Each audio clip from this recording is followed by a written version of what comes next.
Student, आज third unit का chapter देखेंगे एसोसिएशन ऑफ एट्रीब्यूट्स। गुण संबंध बोलते हैं हिंदी में। अब दो वर्ड है, दो शब्द है, गुण और संबंध। अब गुण या एट्रीब्यूट्स क्या होता है? एट्रीब्यूट्स है ना। अब जो डाटा है या हमारे जितने भी डाटा हैं वो दो प्रकार के होंगे। एक होगा क्वांटिटेटिव डाटा, क्वांटिटेटिव जिसको हम न्यूमेरिकली प्रेजेंट कर सकते हैं। न्यूमेरिकल डाटा या जिस डाटा को हम न्यूमेरिकल में या संख्या में प्रदर्शित कर सकते हैं वो क्वांटिटेटिव डाटा या न्यूमेरिकल डाटा कहलाएगा, जिसको स्टैटिस्टिक्स वेरिएबल्स भी बोला जाता है। और दूसरा है क्वालिटेटिव डाटा। क्वालिटेटिव डाटा जैसे नाम से समझ आ रहा है, क्वालिटी। अब क्वालिटेटिव डाटा क्या होगा? ऐसा डाटा जिसको हम न्यूमेरिकली प्रेजेंट नहीं कर सकते। अब इसमें क्या हो सकता है? जैसे पूछ सकता है आपको आज का खाना कैसा लगा, है ना। तो इसका उत्तर तो ये नहीं दे सकते कि हमको 10 रुपये जैसा लगा, 20 रुपये जैसा लगा, क्योंकि ये न्यूमेरिकली प्रेजेंट नहीं हो सकता। उसके या तो उत्तर हाँ में देंगे या ना में देंगे। तो वही क्वालिटेटिव डाटा क्या है? एट्रीब्यूट्स है। ठीक। अब वही क्वालिटेटिव डाटा एट्रीब्यूट्स है। अब जितने भी या अलग अलग प्रकार के जो क्वालिटेटिव डाटा या गुण हैं उन्हीं के बीच में संबंध देखना या उन्हीं के बीच में संबंध एसोसिएशन ऑफ एट्रीब्यूट्स या गुण संबंध कहलाएगा। इस चैप्टर में बेसिकली कुछ नहीं है, ज़्यादा कुछ नहीं है। जैसा हम मैट्रिक्स टेबल देखे थे वैसे ही कुछ मैट्रिक्स टेबल के आधार पर यह चैप्टर भी पूरा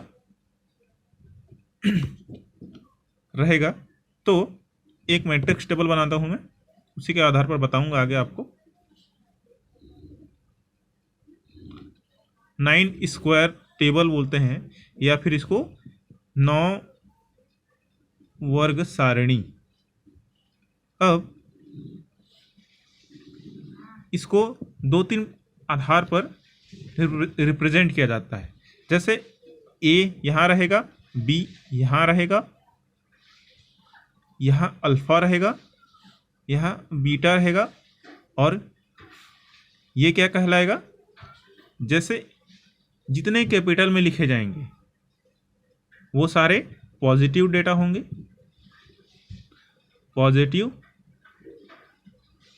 जो कैपिटल में लिखा गया हो, कैपिटल लेटर में। और जैसे नेगेटिव क्या कहलाएगा?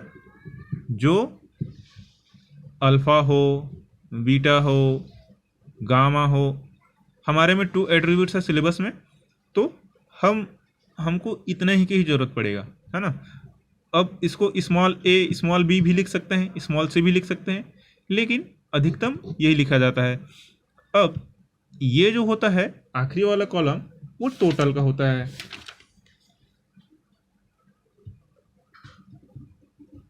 ये भी टोटल कहलाएगा।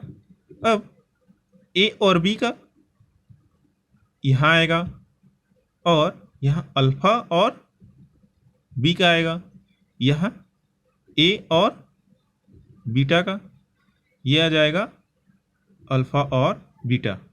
अब इसमें क्या होगा? ये कहलाएगा आपका बी का टोटल कहलाएगा। ये क्या कहलाएगा? ये आपका बीटा टोटल कहलाएगा। ये ए का टोटल कहलाएगा और ये बीटा का टोटल कहलाएगा, और यहाँ कहलाएगा एन। अब इसी के आधार पर हम क्वेश्चन सॉल्व करेंगे और देखेंगे कि कैसे ये टेबल बनेगा, और अगर कोई चीज़ छूटा हुआ है तो उसको हम कैसे फाइंड आउट कर सकते हैं। तो सबसे पहले एक क्वेश्चन दिया है, उसी क्वेश्चन को देखते हैं।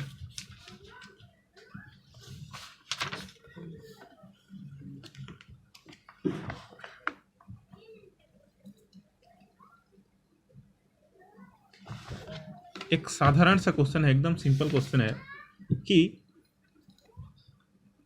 एक जैसे कुछ इंटेलिजेंट फादर है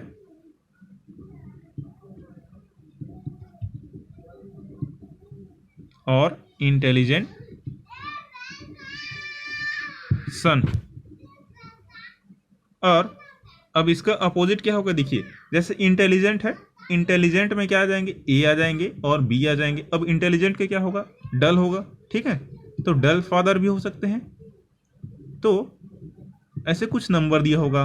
अब इसको हम कैसे रिप्रेजेंट कर सकते हैं, तो मान लीजिए एक क्वेश्चन दिया है, इंटेलिजेंट फादर एंड इंटेलिजेंट सन, मैं आई लिख देता हूँ, इंटेलिजेंट फादर एंड इंटेलिजेंट सन, इसका टोटल दिया है 248, डल फादर एंड इंटेलिजेंट सन, इसका टोटल दिया है 92। अब इंटेलिजेंट फादर और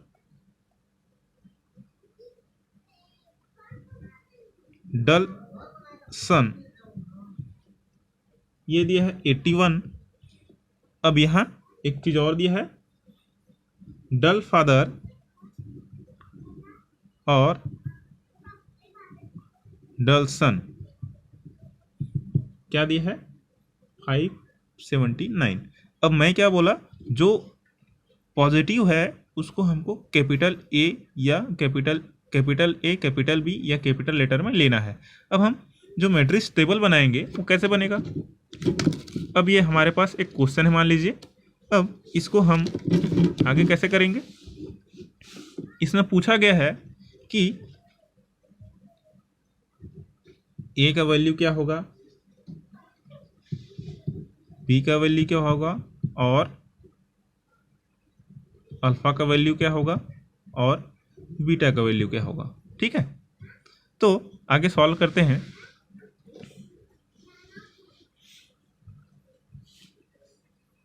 जैसे जो पहले तो सबसे पहले 9 स्क्वायर टेबल बना लेते हैं, 9 वर्ग सारणी,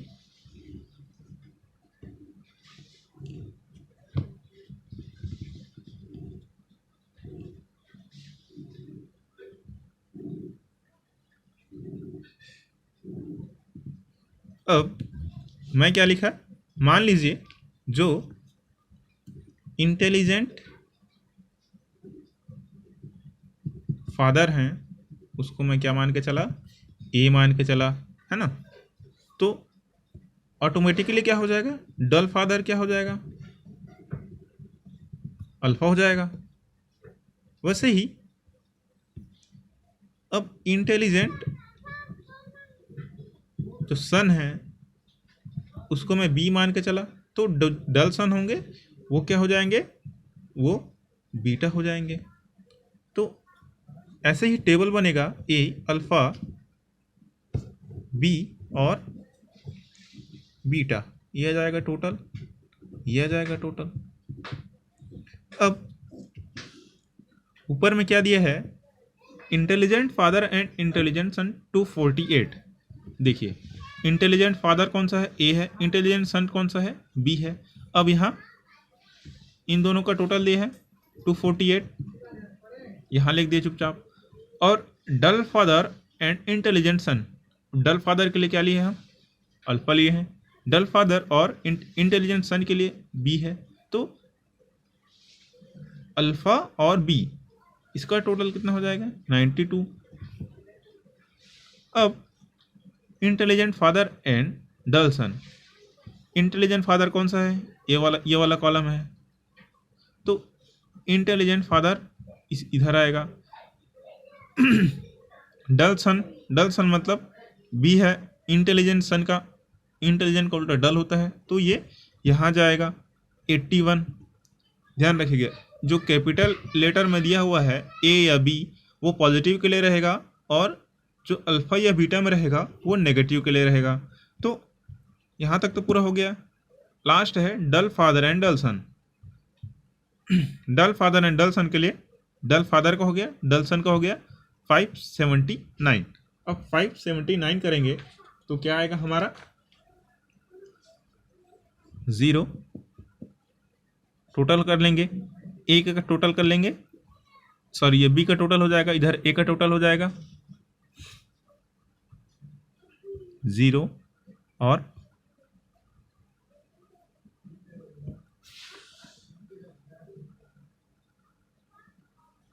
ये आ जाएगा 40, 340 और ये हो जाएगा 9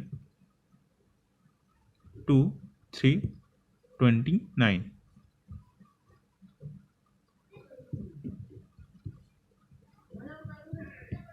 ये 7 6 671 इधर का टोटल आ जाएगा 660। इसका टोटल या इधर से कर लीजिए, इधर से करिए, दोनों का बराबर आएगा, ये आएगा 1000। अब हमको जो पूछा था वो आसानी से मिल गया। तो इसी आधार पर हम पॉजिटिव और नेगेटिव के आधार पर हम टेबल बनाएंगे और देखेंगे कि कैसे बनेगा। मैं अगले वीडियो में बताऊंगा कंसिस्टेंसी, या जो हमको जो डाटा दिया है वो अगर किसी पैराग्राफ फॉर्म में दिया है तो कैसे हम उसको टेबल के फॉर्म में लाएंगे। तो आज के लिए बस इतना ही। Thank you.